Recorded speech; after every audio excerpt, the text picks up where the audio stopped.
Today, world history. Today should be Thursday.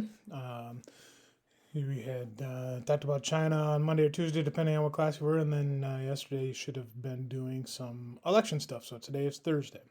Um, I'm recording this on Tuesday, so I don't know who won the election yet, but I'll just throw it in there. Can you believe that guy won? Man, that either makes me very unhappy or wildly excited, depending on who that guy is. So, um, today we're going to talk about the Silk Road, Marco Polo, and Genghis Khan. So here's the Silk Road. You can see there's three different areas. There's right here's off the Yellow River and goes across all the way into the Mediterranean Sea. You can see there's one up in the north here that comes across and drops down through the desert. Um, And then there's some main connecting routes here. You can see you can go through the Caspian Sea, you can go through the Black Sea, a variety of different things. So, what was the Silk Road? Silk Road was a trade route from China to the Mediterranean Sea. It was built and began during the Han Dynasty. And basically, it was a way for the major empires of the world, whether it be the Roman Empire, the Egyptians, the Greeks, whomever, to trade with the Mediterranean Sea and get their products out there. Um, Traded goods like spices, perfumes, gems, and obviously silk. Silk was a fabric that was made from worms that the Chinese had perfected the technique of, and it was. Well, if you felt sick before it, it feels nice, and it's um, a very luxurious feeling fabric, and it was something that didn't have in Europe at the time. So that was why it was called the Silk Road. It was a well sought after commodity. And then the other thing that it does, just like every other ancient culture that we talked about, as soon as you open up to trading to other places, or as soon as you start going and conquering other places, it leads to an expansion of ideas. So one of the things that got exported from China was Buddhism.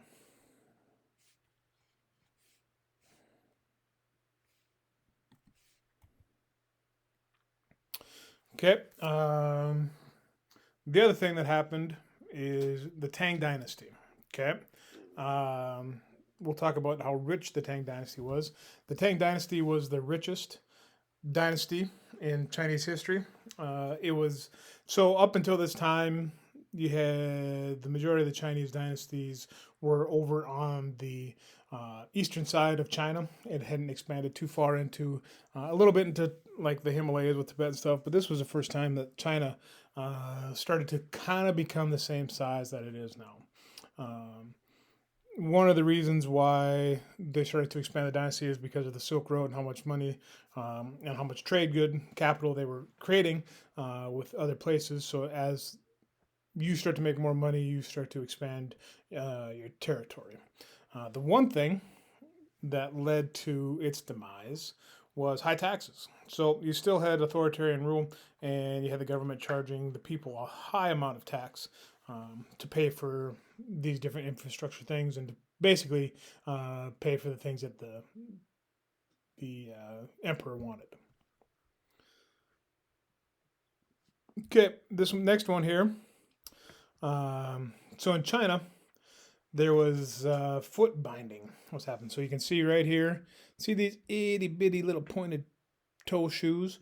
The reason or the way that was happening apparently during the Tang Dynasty, it was a thing to bind your feet. So you can see right here, right there, the heel, and then as you see right there, all the toes are like tucked under, and basically all you have is your big toe sticking out. Um, it was something. It was a sign of wealth in women of the Tang Dynasty. It was to signify that they didn't have to do manual labor anymore. Here's some more pictures you can see as the foot is all curled under, and you can see what an X-ray of that foot looks like. Um, Kind of gives me the shivers just looking at it, but I guess that's the thing. It was the thing back then.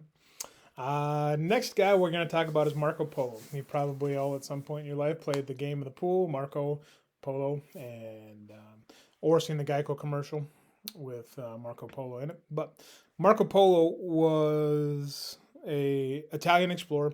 Him and his dad and his uncle came over to China. Um, got hooked up with the Khans, so Genghis Khan and Kublai Khan and all the Khans who took over during was another dynasty in China.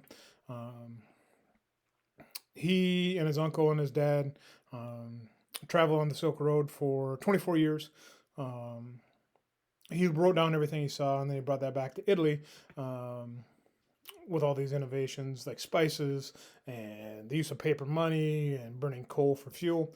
So we'll watch a really quick video on Marco Polo. Marco Polo was born in 1254 in the Italian city of Venice. Marco's father Niccolo was a jewel merchant and left the family when Marco was 6 years old to go trade near the Black Sea. He and his brother Maffeo ended up all the way in the Mongolian Empire and had audiences with the most powerful ruler of that era, Kublai Khan, the grandson of Genghis Khan. Niccolo returned home when Marco was 15 years old. 2 years later, Niccolo and Maffeo went on another journey, and Niccolo took his 17-year-old son Marco with him. This time, the goal of the journey was to go straight to the court of Kublai Khan. The Khan was very interested in European culture as well as Christianity and asked the brothers for several items. After a 3.5-year journey, Marco, Niccolo and Maffeo arrived at the court of Kublai Khan in 1275. Niccolo presented his son to the Khan and offered him in service of the emperor. Marco served Kublai Khan for over 16 years, where he took on various sorts of diplomatic and administrative roles for the emperor, but also entertained the Khan with interest in stories about the lands he had traveled. At the end of their stay, the Polos asked permission from Kublai Khan to return home to Venice. Although he preferred them not to, he gave them a final mission to escort Kökçin, a Mongolian princess, to Persia, where she would become the bride of the Persian Khan Arghun. The Polos left the service of the Khan in 1291. After a perilous journey, they arrived in Persia around 1293. During their journey, however, Arghun had died, and a new suitor for Kökçin had to be found before the Polos could continue their journey home. She instead married Arghun's son, Ghazan. Kublai Khan died on February 18, 1294, while the Polos were still on their way home. This allowed local rulers to reassert themselves and demand payments from traders. The Polos had to give up quite a significant portion of their acquired fortune in order to come back home. After a 24-year-long period, the Polos returned to Venice in 1295, barely speaking their native tongue and their family thinking they were long dead. At that time, Venice was at war with Genoa, and in 1298 Marco financed his own war galley to participate in this war. He was captured during a naval battle at the Battle of Corzola, and ended up in a Genoan prison. During his stay in prison, Marco, a skilled storyteller, entertained his fellow prisoners with tales of his travels to the Mongolian Empire. One of his cellmates, Rusticello da Pisa, wrote down these stories, and the result of these tales became known as the Travels of Marco Polo, and became Europe's primary source of information about China until the 19th century. In 1299, Genoa and Venice declared peace, and Marco was released from prison and returned to Venice. He married Donata Badur the following year and had 3 daughters with her, Fantina, Bellella and Moretta. Marco spent his remaining days as a businessman, dying on January 8, 1324. On his deathbed, many people asked Marco if all the tales from his book were indeed reality, to which he famously replied, "I did not write half of what I saw, for I knew I would not be believed." Thank you for watching this video. For more information... Okay, so 2 things about Marco Polo before we move on to the Mongols. Thing number 1, the life and travels of Marco Polo was written by a fellow prisoner. There's a handful of historical inaccuracies in that book as I went through it, as historians have started to dissect it. So whether or not it's all true probably isn't, but enough of it probably is to make it significant. The other thing is, after he discovered, not discovered, but after he was one of the first Westerners to travel east, that's how America was discovered. So Christopher Columbus was looking for a new path to the Far East when he set sail. And his idea was, if I sail far enough west, I should be able to come around, because the world is a circle. I should be able to come around China from the other side. He didn't know, and nobody knew at the time, that North and South America were between Italy and China, if you went west. So that is why, or that's how, the New World was discovered. So now we'll get on to the Mongols. You can see the years that runs through here. and the different empires that started to overtake. They started up on the Russia-China border in the Gobi Desert area, and they just started invading China. And they'd come in and they'd conquer this area, and then they'd go back. And for years and years and years, there was just a bunch of different Mongolian tribes. There wasn't a centralized ruler up until Temujin came along. There's a handful of things that surround Temujin. Said that he was born with a blood clot in his hand. This meant that one day he'd become a great leader. The one thing he did do is he united all the Mongols under one banner and set his sights on China. And as he goes to invade China, he decides to change his name into Genghis Khan. He conducted what is known as a campaign of terror. It seeks vengeance for the death of Mongol leaders. It set out to conquer lands by slaughtering those who would not follow. It conquered more land than anyone in history. He did it. He was very good at military strategy. He was very good at organizing different attacks and different groups, kind of like an army. But he was a better military leader than most people at that time. He was unafraid to use cruelty as a weapon. So if that thing that you did that most people wouldn't go there, Genghis went there. And part of it is it's one of those deals where people were scared of him. They were intimidated by him. If they knew he was coming, they'd run the other way. So we'll watch a short video on Mr. Khan. Hey, future Bluehawks. It's your lucky day. Dickinson State is waiving your admission application fee today and every day during the month of November. The year 1162, between modern-day Mongolia and Siberia, a ruthless leader and great conqueror was born. The King of Kings, a brutal barbarian and the founder of the largest connected land empire the world has ever seen. His name? Genghis Khan. Genghis, together with his sons and grandsons, went to war on an immense scale, and in only 25 years, the Mongol army conquered more territory than the Romans had done in 400. By the time of his death in 1227, the Mongol Empire stretched from the Pacific Ocean to the Caspian Sea, encompassing around 10 million square miles. The empire was vast, measuring the same size as the African continent, and larger than the United States, Canada, Mexico, Central America, and the Caribbean islands combined, making Genghis Khan one of the most successful military commanders the world has ever known.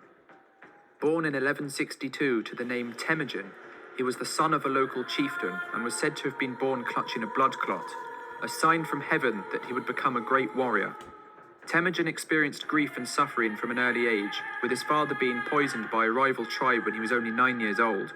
After his father's death, the tribe abandoned Temujin and his family, as Mongol tribes would only follow a strong and respected leader, forcing them to survive in the harsh conditions of the steppes by themselves. It was during this time that Temujin killed his half-brother, who had been accused of hoarding food while others starved. This allowed Temujin to gain control over the tribe, and soon he was leading it alongside his lifelong friend and blood brother, Jamuka. 10 years later, Temujin understood that his small tribe in the open grasslands of the steppes was weak and exposed, so he sought to bolster his numbers by marrying into a local tribe. He soon found Borte, his first wife. Not only did Temujin gain a loving companion, but more importantly, the fighting force that came with her. Temujin was not fated to have a peaceful life, as it would not be long until adversity returned to him.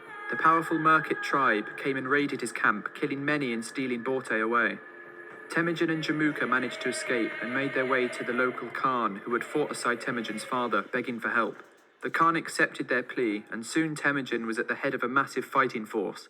Shortly after, he took swift and decisive action against those who wronged him. Heading to the Merkit camp in the mountains of northern Mongolia, he slaughtered the offending tribe, taking his wife back in the process. Introducing Tostitos Strips, their thickest chip yet. And creamy avocado salsa. These cruel conditions Temujin faced in his earlier years helped shape him into the fierce warlord he was to become, and taught him not only how to deal with his enemies, but also the value of forging friendships and alliances. As time progressed, the tribe became divided. As the fundamental differences between the two leaders became apparent, Temujin valued talent wherever it came from, whereas Jamuka thought only those who had a noble birth should be respected. This led to a rift in the tribe and an eventual split, with Jamuka now leading a clan of his own. It would be 2 years until the pair would meet again, in which Jamuka's men slaughtered Temujin's unprepared and outnumbered tribe. The generals Jamuka captured also faced a gruesome death, being boiled alive. When Temujin found out what had happened, he was furious, and it said from that day on he would seek revenge and pledge never to be defeated again. In 1204, the two finally fought each other in a pitched battle, which would be crucial for the survival of the Mongol people and would determine Temujin's position as commander. Tribesmen were trained in both archery and horsemanship, and when the battle began, they used this to deadly effect. Bows were made from wood and animal bone and had a shooting range of 500 yards. The military ranking was also based on the idea of meritocracy, so it was in this battle that Temujin proved his military genius. He told each warrior to light 5 fires on the eve of the battle, so Jamuka scouts would report an immense fighting force, striking fear into the heart of the enemy. As dawn broke, both armies advanced, and when close enough, Temujin's forces unleashed a barrage of arrows and used cavalry charges to demolish Jamuka's army. He then feigned retreat with some of his squadrons, luring his foe into a planned ambush where they were promptly slaughtered. This led to a decisive victory over his former blood brother, who fled from the battle. Jamuka was later betrayed by 2 of his generals and brought before Temujin. When he refused the second chance Temujin offered him, he was given an honorable death, and finally the Mongols were unified under one leader. To honor this great achievement, Temujin was granted the title of Genghis Khan in 1206, meaning universal leader. Genghis Khan soon turned his attention to the vast Chinese dynasties in the east. He knew the emperor would never allow such a strong and unified Mongolia on his borders, and so decided to take the first strike. Heading into China, the Khan's army plundered, raped and killed any who stood in their way until they reached the capital of the north, Zhongdu, now called Beijing. The city was one of the most advanced in the world, sporting 40-foot-high walls that were completely alien to the nomadic Mongols. To get into the city, Genghis Khan used captured Chinese engineers to design siege equipment and camped outside the walls, cutting off vital supply lines. This lasted for so long that the Chinese began to starve to death by the thousands, many turning to cannibalism. When the Mongols went to take the city, they met reduced resistance and were able to take it with relative ease. This led to a month of plunder and destruction that enhanced Genghis Khan's reputation as a bloodthirsty murderer and brought the Mongol Empire to new heights. His army continued west after the conquest, managing to reach Eastern Europe, showing little sign of slowing down. Genghis Khan died in 1227 during his final conquest into China. According to the secret history, his last words were, "I have conquered for you a large empire, but my life was too short to take the whole world. That I leave to you." He appointed his son Ogadai as his successor, in the hopes that he could complete the divine mission. Genghis Khan was buried in an unmarked grave, with all those who arranged the funeral apparently executed in order to keep the location a secret. Genghis Khan left a remarkable legacy, not only in blood and warfare, but also in his descendants, as he took the most beautiful women as prizes from every conquest. Naturally, he had many children. So many, in fact, that recent studies suggest that 1 in every 200 people living today are directly descended from him. Under Genghis Khan's rule, there also developed a complex and sophisticated society, which paved the way for modern-day civilization. The Mongols disregarded race, ethnicity, and class, creating a society based on meritocracy, where individuals were rewarded on ability and talent above all other things. They also practiced religious tolerance, allowing the Mongol Empire to become one of the most diverse in history. In an attempt to unify the feuding tribes of Mongolia, Genghis Khan gave land to each tribe and established a legal system where he laid out uniform punishments so as to create a combined society that abided by the same laws. He also forbade the enslavement of any Mongol, helping to solidify equality for all citizens. He also offered protection for the merchants traveling across his empire, leading to the re-establishment of the legendary Silk Road that enabled the transportation of goods and technology from east to west. This path was so valued and well protected, it was said that a man could walk from one end of the Mongol Empire to the other with a gold plate on his head and never be attacked. This also enabled the spread of Chinese culture and ideas to the growing civilizations in Europe. Trade surged, and new technologies such as paper, gunpowder, and the compass made its way to the west, igniting the Renaissance just a few generations later. While there is no doubt that Genghis Khan was a cunning and ruthless warlord, it is debatable whether he was just an evil barbarian or managed to benefit the world in some way. While there is truth to the idea that he was a genocidal maniac, he also created a diverse and equal society under which the trade of both technology and culture flourished. In this way, Genghis Khan started an empire that had a wide and long-lasting impact on civilization in both the East and the West, the repercussions of which can still be felt today.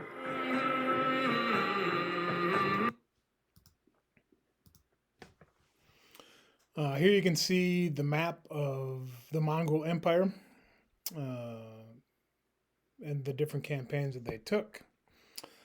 Last slide for today. The Pax Mongolia dynasty was from the mid-1200s to the 1300s.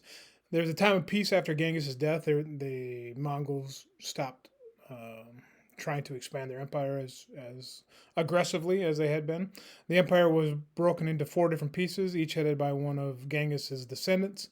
It was a period of good trade with Europe. As you just heard in the video, they reopened the Silk Road. Rulers let things run down, but people were happy. And that's when the plague starts.